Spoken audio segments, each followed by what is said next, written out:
अस्सलाम वालेकुम फ्रेंड्स, आप देख रहे हैं यूट्यूब चैनल वॉइस ऑफ कैनी और मैं सुबदा खान कैनी। चैनल पे न्यू है, चैनल को लाजमी सब्सक्राइब कीजिए और बेल आइकन को भी क्लिक कीजिए ताकि तमाम टेक्निकल वीडियोस का नोटिफिकेशन आपको मिलता रहे। अच्छा फ्रेंड्स, आज की इस वीडियो में हम थोड़ी सी बात करेंगे फार्मास्यूटिकल लेबोरेटरी के अंदर एक टेस्ट परफॉर्म करते हैं और रॉ मटेरियल की टेस्टिंग के दौरान, जिसको हम कहते हैं रेजिड्यू ऑन इग्निशन, यानी ROI का टेस्ट जो होता है। हम आज इस वीडियो में देखेंगे ये टेस्ट क्या होता है, इसको किस तरह परफॉर्म करते हैं और इसमें क्या प्रिकॉशनरी मेजर्स रखने चाहिए कि नॉर्मली ये टेस्ट फेल हो जाता है, इसके पीछे रीजंस क्या है। तो ये सारी चीज़ें आज की इस वीडियो में डिस्कस करेंगे। अच्छा, फिर हम ये भी देखेंगे इस टेस्ट को परफॉर्म करने के लिए आपको क्या क्या चीज़ें रिक्वायर्ड होती है, स्टेप बाय स्टेप वो सारी चीज़ें हम देखेंगे, वो क्लियर करेंगे बेस्ट प्रैक्टिस वे में, जिस तरह इंडस्ट्री के अंदर इसको आप परफॉर्म करते हैं वो चीज़ हम आज की इस वीडियो में देखेंगे।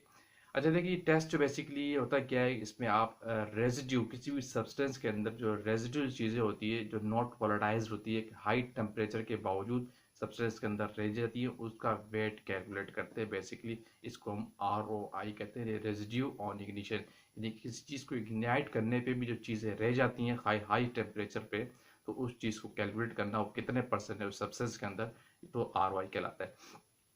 फिर इस टेस्ट को परफॉर्म करने के लिए आपको क्या क्या चीज़ें रिक्वायर्ड होती है। फर्स्ट ऑफ ऑल तो आपका सब्सटेंस है, जो आपका रॉ मटेरियल है वो। इसके बाद आपको एक क्रूसिबल रिक्वायर्ड होती है। इसके बाद आपको एक स्विमिंग हुड का एरिया रिक्वायर्ड है। ये किसी ओपन जगह पे आप नहीं कर सकते, ठीक है। वो क्यों, फिर मैं आपको आगे बताता हूँ। आपको स्विमिंग हुड का एरिया रिक्वायर्ड होता है। आपको एक बर्नर या फ्लैम रिक्वायर्ड होता है। इसके अलावा आपको PPEs की रिक्वायरमेंट बहुत ज़रूरी है, वो आपके पास होना लाजमी ज़रूरी है। फिर कुछ केमिकल्स रिक्वायर्ड है इस टेस्ट को परफॉर्म करने के लिए। इसके अलावा फिर एक मतलब फर्नेस आपको रिक्वायर्ड होती है हाई टेम्परेचर पे, यानी 600 पे या 900 डिग्री पे काम कर रहे होते हैं। ये सारी इसकी वो चीज़ें जो इस टेस्ट को परफॉर्म करने के लिए आपको रिक्वायर्ड होती है। तो अब देखते हैं कि इस टेस्ट को हम करते क्या है, बेसिकली प्रैक्टिकली ये टेस्ट किस तरह किया जाता है। मैं तो थ्योरेटिकली आपको बताऊंगा, लेकिन वो प्रैक्टिस बताऊंगा जो इंडस्ट्री के अंदर हो रही होती है। और अक्सर ये टेस्ट फेल हो जाता है, तो इस पर बार में हम देखते हैं क्यों फेल हो जाता है, वो भी हम डिस्कस करेंगे। देखिए, सबसे पहले आपको एक क्रूसिबल रिक्वायर्ड होती है। आपका मटेरियल तो अपनी जगह, ठीक है। जो आपकी क्रूसिबल होती है चाइना डिश की तरह वाइट कलर की, हर लेबोरेटरी के अंदर अवेलेबल होती है। और एक फ्लेम आपको रिक्वायर्ड होता है, ठीक है। फर्स्ट स्टेप क्या है कि आप क्रूसिबल के अंदर 1 ग्राम वेट करते हैं सब्सटेंस का। पहले आप क्रूसिबल को बिल्कुल ड्राई करते हैं। याद रखिए, पहला स्टेप क्या है, आपकी क्रूसिबल बिल्कुल ड्राइड और वेट होनी चाहिए, यानी 900 डिग्री सेंटीग्रेड पे या 600 डिग्री सेंटीग्रेड पे पहले क्रूसिबल को आप बिल्कुल ड्राई करते हैं। हल्का सा भी मॉइस्चर उसके ऊपर अगर लगा हुआ है ना, तो आपके टेस्ट को फेल कर देता है, ठीक है। पहला स्टेप, आपने क्रूसिबल को बिल्कुल ड्राई करना है 900 डिग्री सेंटीग्रेड पे। ड्राई करने के बाद और क्या कहते हैं, हीट करना है, ड्राई करना है और फिर उसका वेट करना है, सही है। क्रूसिबल को हाई टेम्परेचर पे हीट करना है, ड्राई करना है और उसका वेट करना है। वो आपका फर्स्ट वेट कहलाता है, ठीक है। वेट आपका फर्स्ट कहलाता है एम्प्टी क्रूसिबल का। एम्प्टी क्रूसिबल का वेट आपने जस्ट ऐसे ली और ऐसे नहीं कर लिए, पहले उसको ड्राई करना है हाई टेम्परेचर पे, फिर वे करना है। फिर इसके बाद उसका आपने उसके अंदर 1 ग्राम वेट करना है, ठीक है। पहला वेट आपके पास क्या था, एम्प्टी क्रूसिबल का आफ्टर ड्राई, सही है, ड्राई होने के बाद। फिर आपने उसके अंदर 1 ग्राम वे कर लेना है। फिर आपने वेइंग दूसरा वेट आपके पास क्या होगा, 1 ग्राम वेट प्लस क्रूसिबल दोनों का वेट आपके पास आ जाएगा, ठीक है। ये वेट 2 कहलाएगा, मैं आप आसान लफ्जों में समझा रहा हूँ। वे 1 आपके पास आ गया, वेट 1, और वेट 2 आपके पास क्या है, क्रूसिबल प्लस ग्राम वेट जो आपने सब्सटेंस का 1 ग्राम लिया वो। लेट सपोज क्रूसिबल का वेट था 25 ग्राम की क्रूसिबल थी, ठीक है, और उसके अंदर आपने 1 ग्राम कर दिया तो 26 ग्राम क्रूसिबल के साथ और वही सैंपल के वेट के साथ हो जाएगी। फिर आप इसकी चेयरिंग करते हैं। चेयरिंग का प्रोसेस क्या है कि आप उस चीज़ के अंदर, उस मटेरियल के अंदर कुछ ड्रॉप सल्फ्यूरिक एसिड के डालते हैं कंसनट्रेटेड, ठीक है। और उसको एक हाई फ्लेम बर्नर के नीचे एक टंग्स लैम्प के ऊपर, स्टैंड के ऊपर रख के, जो आपके पास बर्नर होता है उस पर इसकी चेयरिंग करते हैं स्लो फ्लेम पे। याद रखिएगा, कभी भी डायरेक्ट फ्लेम तेज करेंगे तो ब्लास्ट होने के और आग लगने का खतरा होता है, कंसनट्रेटेड एसिड होता है। बिल्कुल स्लो फ्लेम पे आप इसको चेयरिंग करते हैं उस वक्त तक इसके अंदर से फ्यूम्स निकलना बंद नहीं हो जाते। वो बड़े पंजेंट फ्यूम्स होते हैं, उसके पास आप खड़े नहीं हो सकते। तो उसको लो, इसलिए उसको मैंने कहा था ना कि आपको फ्यूमिंग हुड रिक्वायर्ड होता है। ओपन जगह पे करेंगे तो लेबोरेटरी में एक बंदा भी नहीं खड़ा हो सकेगा। तो इसके लिए आपको फ्यूमिंग हुड रिक्वायर्ड होता है, और ग्लास आप डोर बंद करते हैं, वहाँ पे स्लोली चेयरिंग आपकी हो रही होती है। उस वक्त तक करते हैं टिल कि आपकी जो फ्यूम्स निकलना बंद हो जाए, ठीक है। अगर आपने सही से चेयरिंग नहीं की और फर्नेस के अंदर रख दिया तो फिर भी आग लगने का खतरा है। ये इसके प्रिकॉशनरी मेजर मैं साथ साथ बता रहा हूँ, जो आपको सेफ्टी मेजर्स लेने हैं वो साथ साथ बता रहा हूँ। अगर आपने चेयरिंग सही तरीके से नहीं की और आपने फर्नेस पर रख दिया 900 डिग्री सेंटीग्रेड, तो फिर वहाँ आग लगने का खतरा है, ठीक है। सल्फ्यूरिक एसिड होता है, इसलिए सल्फ्यूरिक एसिड को वहाँ बिल्कुल उस सब्सटेंस के साथ चेयरिंग करनी है, बिल्कुल ब्लैक हो जाता है वो जैसे कि लावा टाइप की चीज़ नहीं होती, इस तरह हो जाता है। और सारे फ्यूम्स निकलना जब बंद हो जाते हैं तो फिर इसका मतलब चेयरिंग कंप्लीट हो चुकी है। उसके बाद फिर उस क्रूसिबल को, जो जिसमें आपने सैंपल को चेयरिंग की, उसको आप ले जाते हैं फर्नेस के अंदर।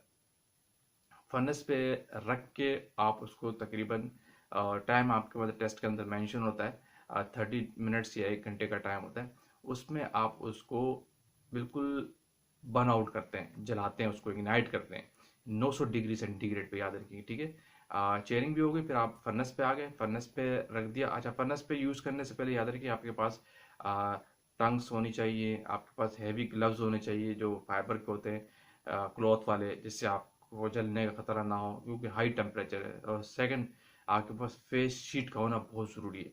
अगर आप यूं ही फर्नेस खोलें और फेस शीट पहन कर खोलें तो बहुत फ़र्क है, आपको बहुत हीट फील होगा अगर आपके पास फेस शीट नहीं है। इसलिए आपके पास फेस शीट का होना बहुत ज़रूरी है अगर आप 900 डिग्री सेंटीग्रेड या 600 डिग्री पे सल्फेटेड का टेस्ट या रेजिड्यू इग्निशन का टेस्ट आप परफॉर्म कर रहे हैं। ठीक, जब आप 1 घंटे बाद चेयरिंग हो जाती है, फिर उसके बाद आप फर्नेस से वो सैंपल निकालते हैं। बड़े केयरफुल, याद रखिए इस स्टेप पे बड़ा केयर करना चाहिए। अक्सर लोग ना और उसको टाइम वेस्ट करते हैं, स्लोली बाहर निकालते हैं, यहाँ रखते हैं, वहाँ रखते हैं, इस दौरान वो मॉइस्चर ले लेता है फ़ौरन। यानी 1 घंटे बाद जब आप फर्नेस को खोलेंगे तो फर्नेस उसको निकालने के बाद आप फिर उसको आप डेसिकेटर में लेते हैं, ठीक है। अच्छा, इसमें थोड़ी सी प्रिकॉशन है कि डायरेक्ट डेसिकेटर में रखने से डेसिकेटर टूटने का खतरा, तो ऐसा नॉर्मली प्रैक्टिस नहीं है, आप ले सकते हैं। कुछ लोग इसको ओवन में ले जाते हैं 200 डिग्री सेंटीग्रेड में, फिर उसके बाद फिर लेके आते हैं डेसिकेटर में। डेसिकेटर बेसिकली क्या है, सिलिका जेल के साथ होता है जो एक डेसिकेंट का काम करता है, मॉइस्चर से बचाता है आपकी चीज़ को। ये भी हर लेबोरेटरी में अवेलेबल होता है, तो कोई प्रैक्टिस इशू नहीं है, आप इसको डेसिकेटर में ले सकते हैं। जब आप 1 घंटा चेयरिंग ड्राई करने के बाद, चेयरिंग के बाद आप फर्नेस पे ले जाते हैं, फर्नेस पे ड्राई करने के बाद फिर उसको आप डेसिकेटर में निकालते हैं। अच्छा, डेसिकेटर में लेने के बाद फिर उसको आप बिल्कुल कूल होने दें, सही है।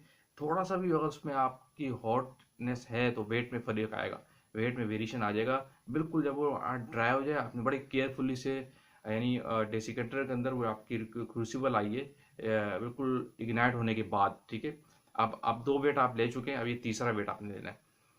तो इग्नाइट होने के बाद जब बिल्कुल ड्राई हो जाए, कूल हो जाए, याद रखिए कि थोड़ा सा भी गर्म होगी तो आपके वेट में फर्क आएगा और आपका टेस्ट फेल हो जाएगा। यही वजह है कि लोग जल्दबाजी करते हैं और टेस्ट उनका फेल हो जाता है।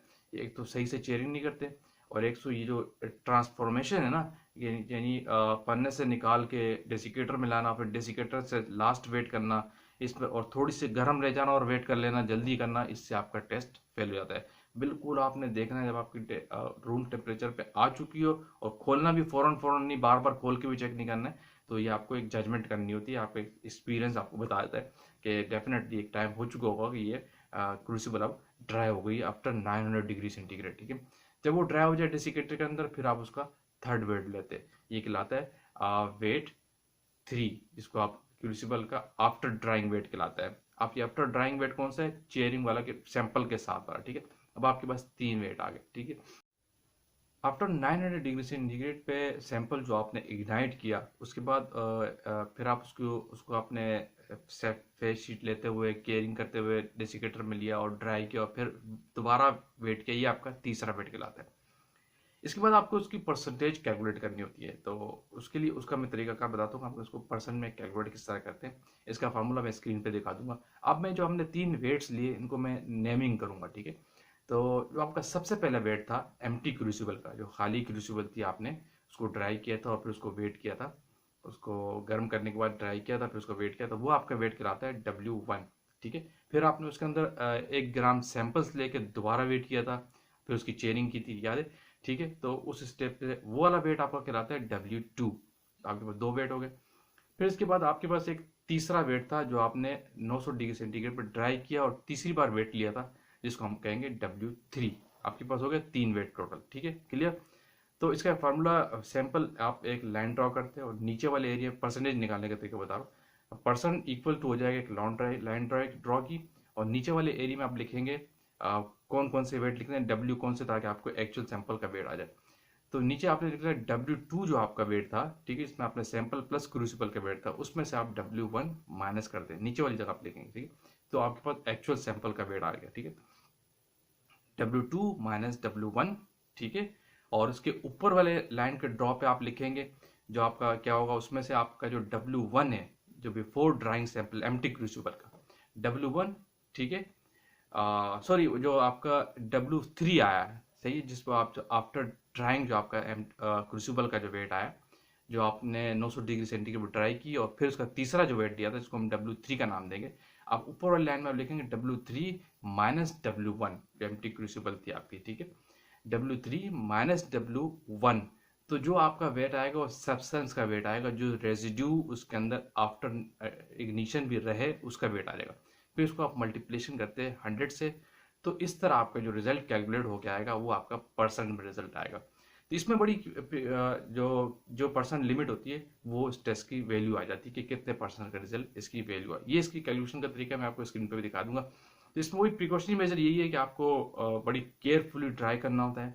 हल्का सा भी मॉइस्चर ये चीज़ ले लेती है तो आपका रिजल्ट फेल होने के चांसेस होते हैं, इसलिए बड़ा केयरफुली प्रिकॉशनरी मेजर को, बड़ी चेयरिंग जो है आपको इग्नाइट करना है फ्लेम के ऊपर बहुत केयरफुली, टिल जब तक फ्यूम्स सारे खत्म नहीं हो जाते आपको उस वक्त तक उसको इग्नाइट करना होता है, और बड़ी केयरफुली अपने फर्नेस से उसको निकालना होता है, मॉइस्चर से बचाना होता है। हल्के से स्टेप पे भी मॉइस्चर ले लेते हैं और आपने सही तरह से चेयरिंग नहीं की तो आपका टेस्ट नॉर्मली यही वजह होती है कि टेस्ट फेल हो जाता है, और कोई दूसरी वजह नहीं होती।